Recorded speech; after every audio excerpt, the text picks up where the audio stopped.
going, everybody? Mike back at you with another edition of 5 Minute Gaming. And today's show, I have another special guest. Back again with me is David Thiel to talk about Jack Sparrow and Scallywags and the Black Pearl and Davy Jones.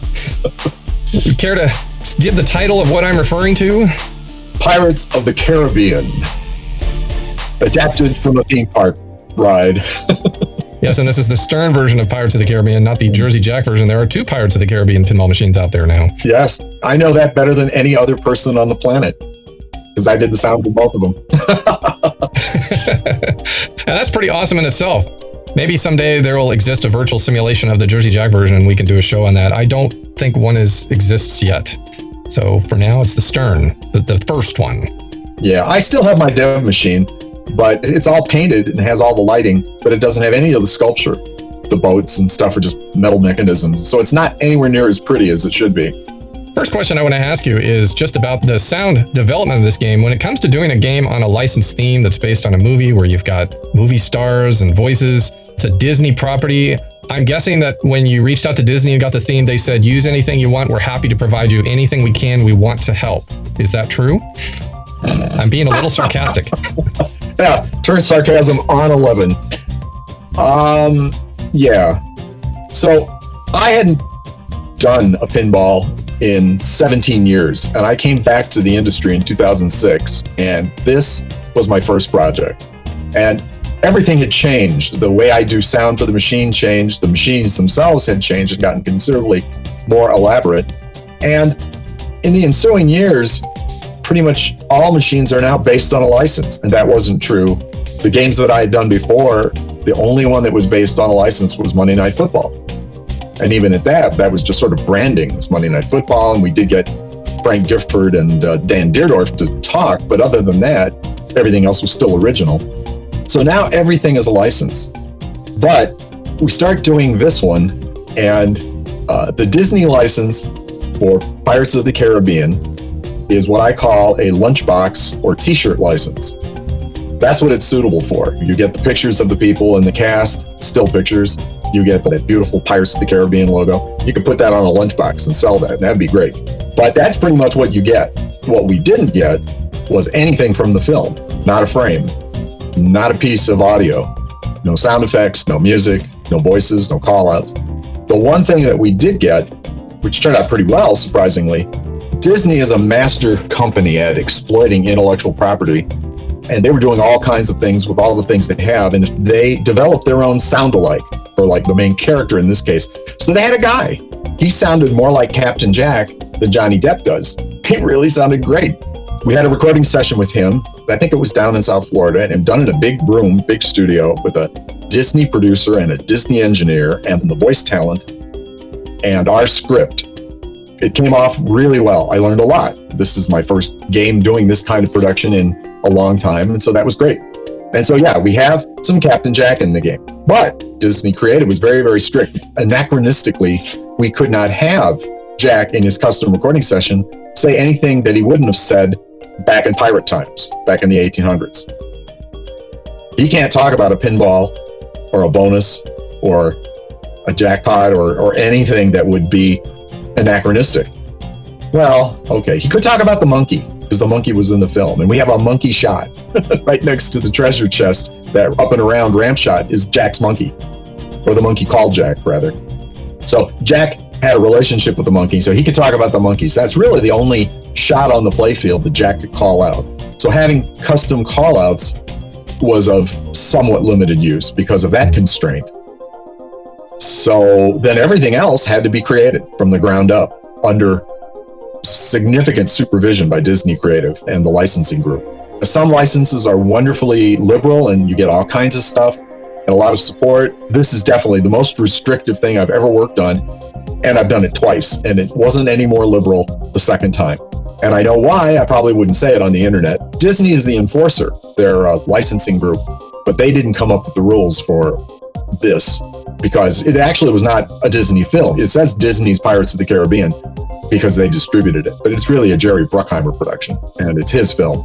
And I'm going to also tell one story related to what you're talking about, which frustrates me when it comes to working with a licensor, and I'm of the mindset where you look at everyone as a team, okay, a creative team. We're all trying to make something creative that makes money. When it makes money, people play it. People think about the Pirates theme, they go buy the movie. It all ties in together. And Dennis Nordman, who was the game designer of this, talked about that the licensor came down on them and said in one of their things, we don't want any hidden Mickeys. No hidden Mickeys anywhere on that playfield. Now, I don't care what you have to say. A hidden Mickey, you're not hurting any licensing deal with an actor or anything. You're talking about 2 dots and a big dot. That's it. 2 circles and a big circle. It was great to hear that Dennis said we still snuck in some hidden Mickeys, and there's one down there by the chute again, flashing light between the flippers. But this goes back to my thing, what's the point? To me, it's about control. Whoever was the licensor, they wanted to exert some power, and they liked feeling good about saying, don't you do that. Even though it's not really any legal obligation. What do you think about that, David? Well, yeah, that's it. You sell these licensing things, particularly for pinball. It's a mutually beneficial arrangement if it's done properly. That's right. Movies have a release date and they're out and they're a big thing. And then as soon as they're out of circulation, they're gone. Now it's a little less so because now they're on DVD and they get streamed and stuff. So they hover around a little bit more. But in the older days, after a movie is then in the theaters, it's done. But if you make a pinball machine about a movie, what you have is a 3D interactive kinetic billboard for the concept and your property of the movie, which would raise awareness about your thing. Hopefully, if it's wonderfully successful, it'll be all around the world and people will be out in public or in people's houses and they'll be seeing this and go, oh yeah, I like that movie. I should get that. I'll get that from Netflix or stream it or whatever. So yeah, that's the pitch, because these companies that license these properties, pinball machines, in terms of money, they don't make enough money in the licensing arrangement. They only want to cover costs in enforcing all these rules. It's the cross-promotional thing. That's how this arrangement is sold to even get them to take the time to do it. That's right. And the opposite of this, in my experience, one of the most liberal licenses was The Hobbit.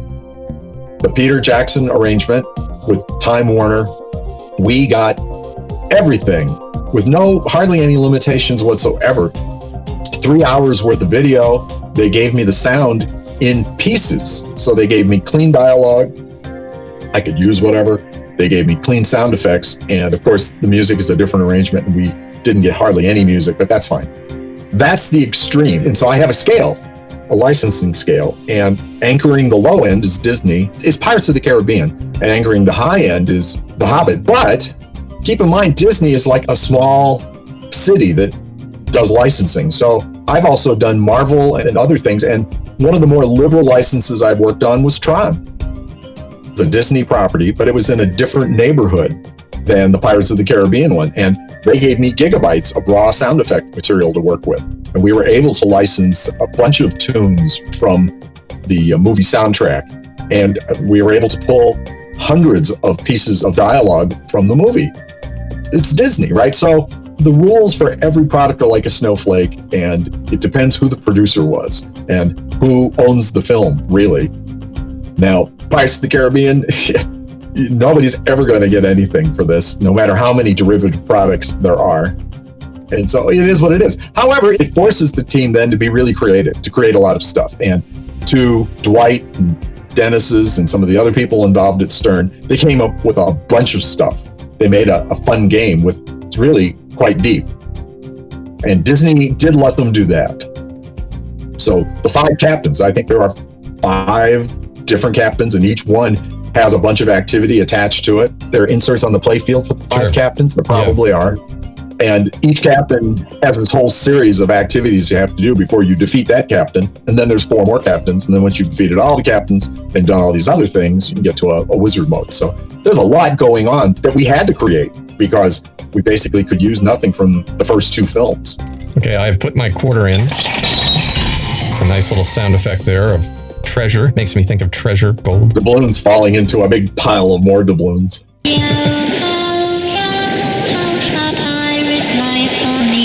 Who is that singing, David? Well, that's my wife.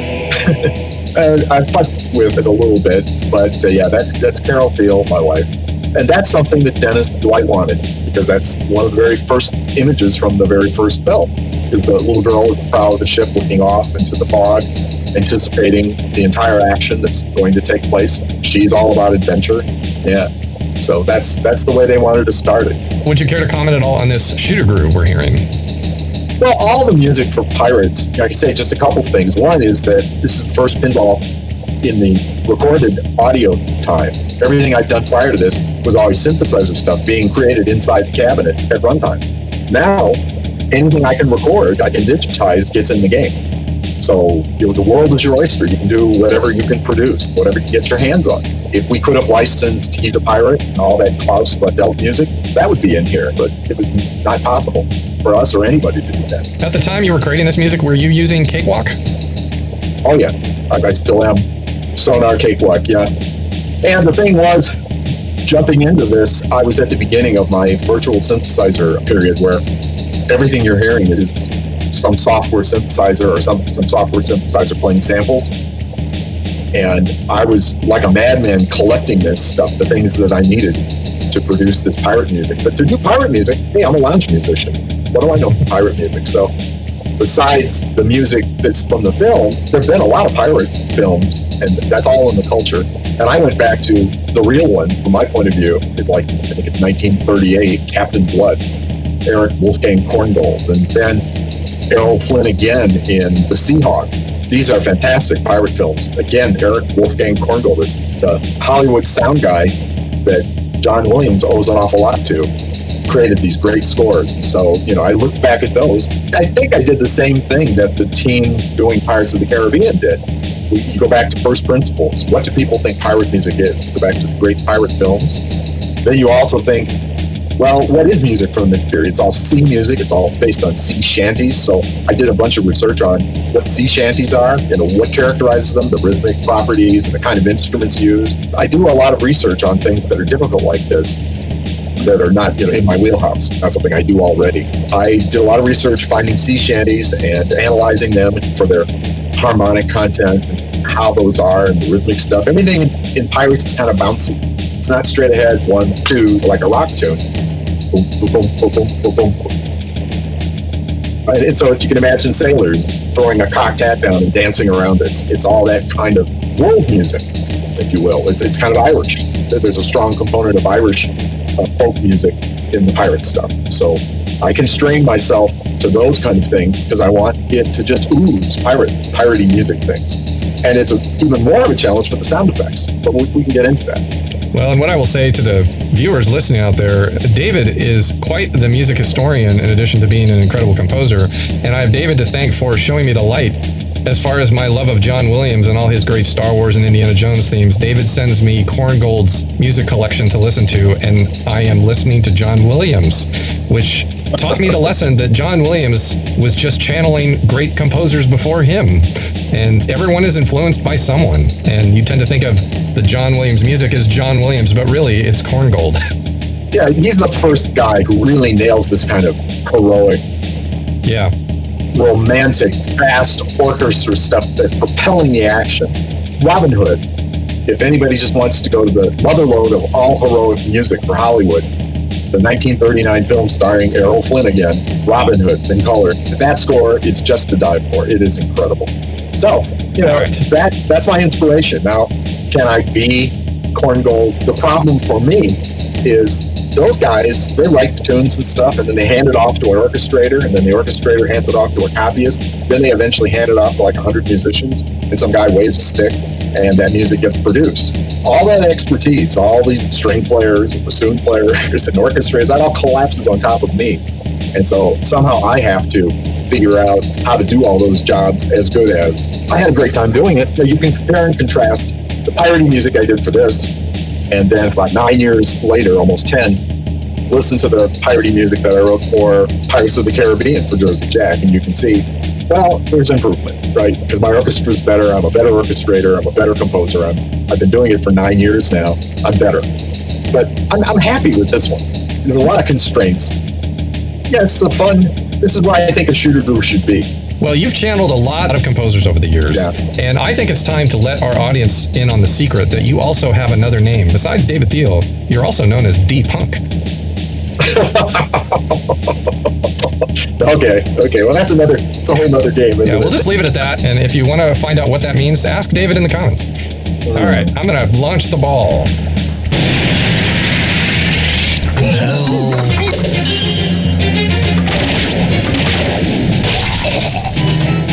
Straight down the middle, but I got it back.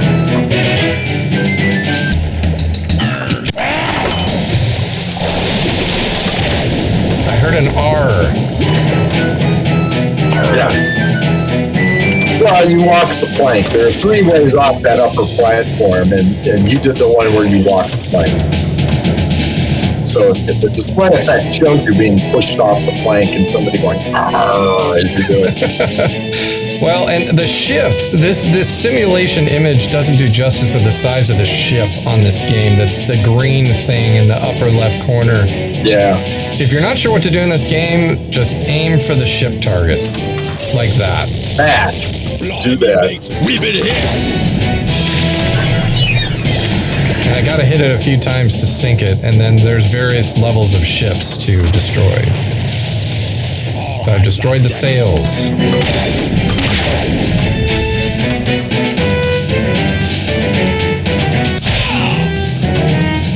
Can I backhand the ship?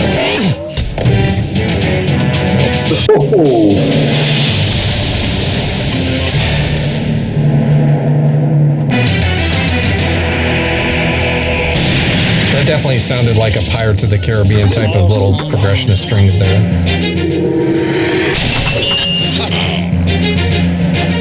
There's a specific music when you're in the pop.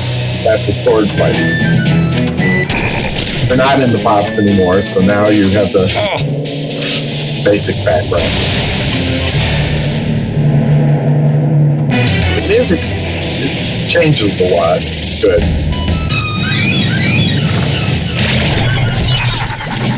Oh, I thought that was going straight down the middle. I got it back.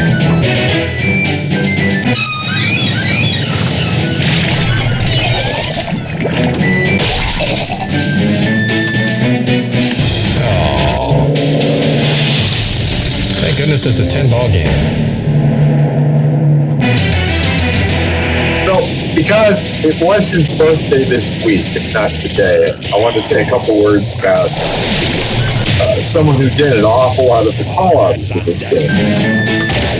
Like the one I just talked over.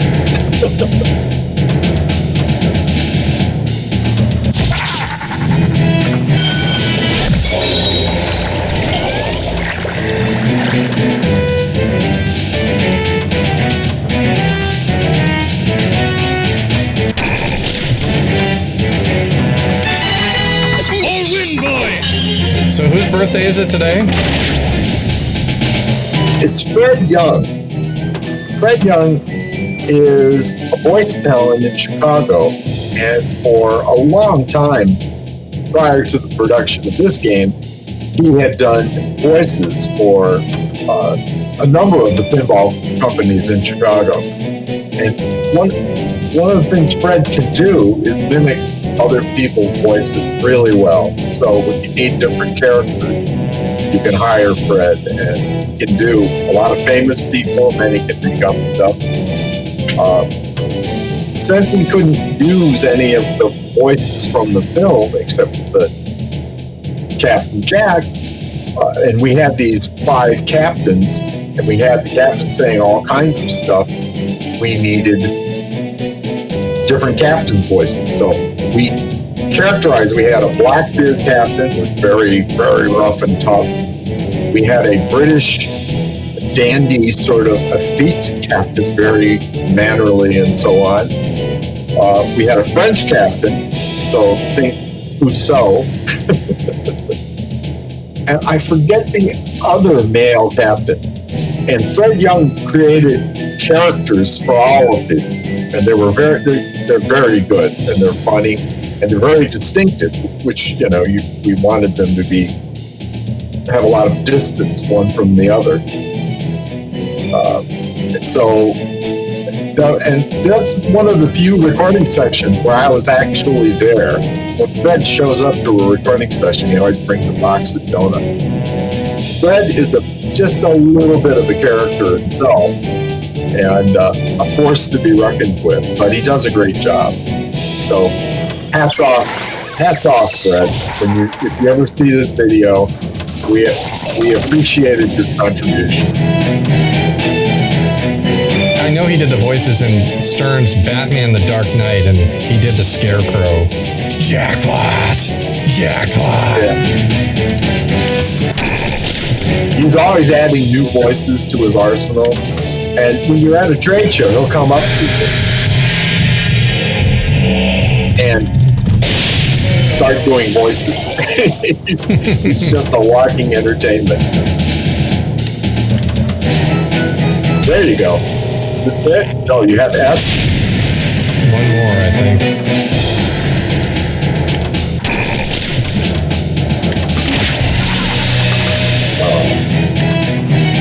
Thought better of that one.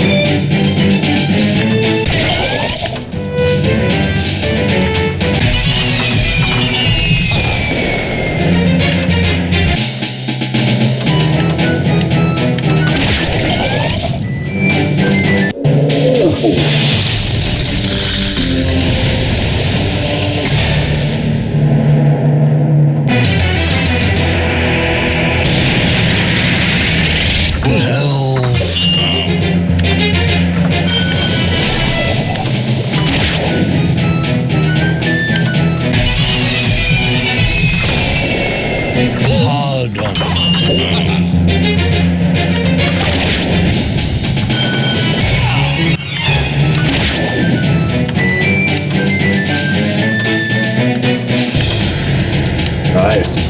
Passing.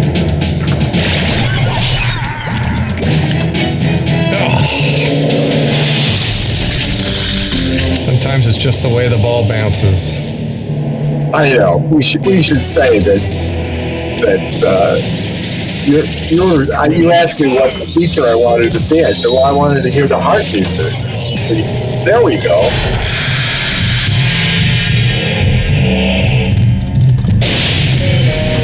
Well, I guess one more time. I thought that was it.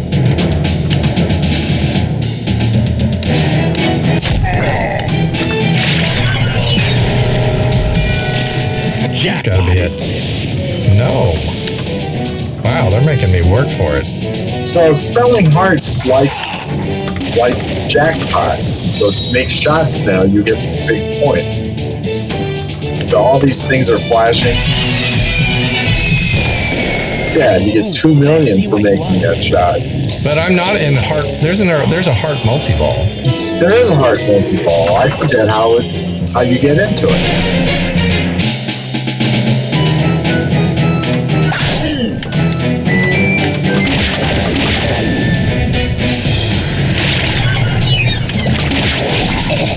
Clearly, spelling hearts is not sufficient.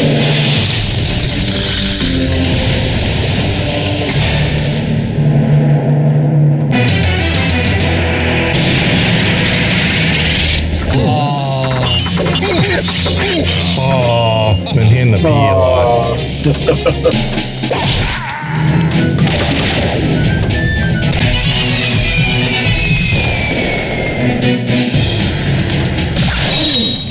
It may be that once you spell hearts, you have to collect all the flashing yellow shots before it'll do it.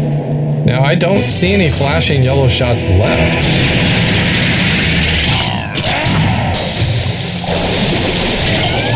Tortuga or Royale.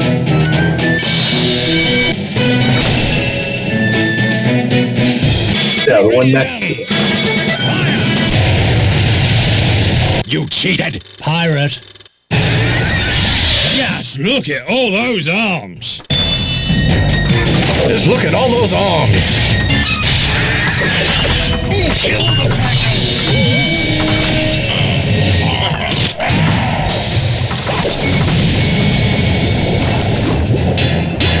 Okay, so that got you another one of those.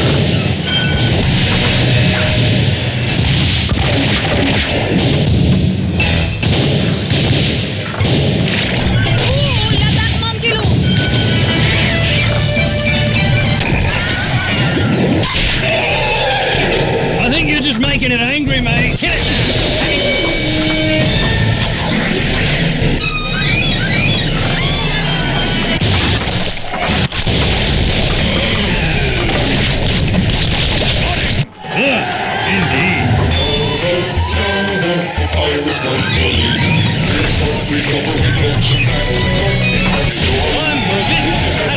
legend, don't give it to. Bring up the heart is your home. Yo ho, a pirate's life for me.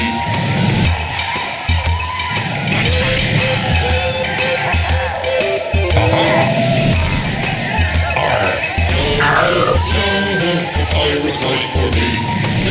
We go for weak oceans and bring up the heart is your home.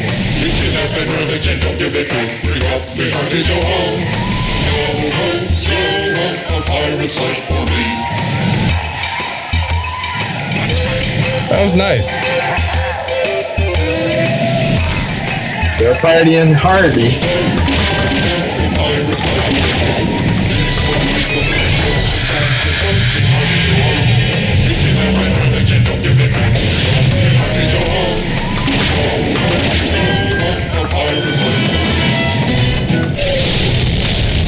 Are you adult or just daft?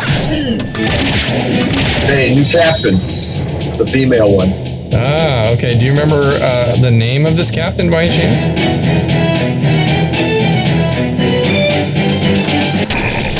She's based on a historical female pirate captain. There were a couple of them. Just a rash of bad luck, men. Keep to the fight.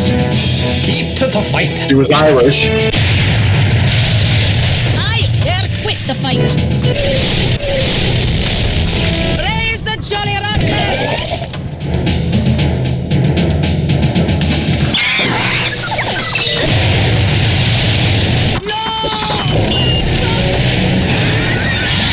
Thought you'd killed it.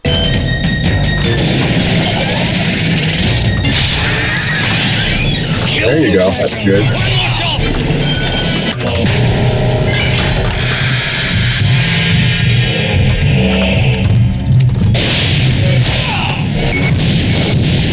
That's 2 balls. Oh, you got 2 balls in Tortuga. Oh, I got it. That's the one. Holla.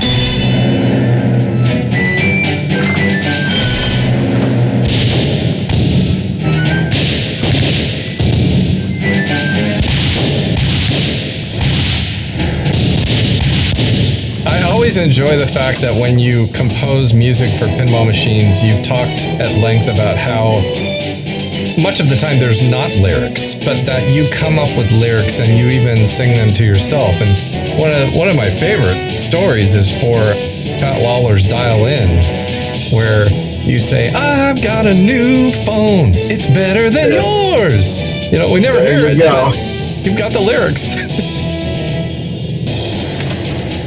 It's just a kind of a technique that helps.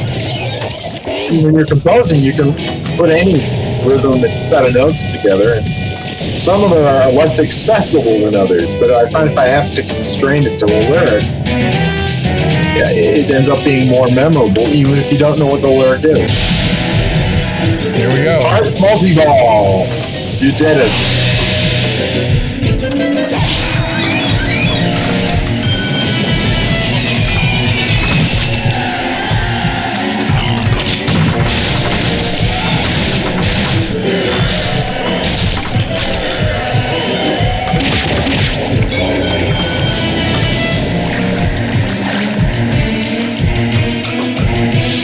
Listen to music.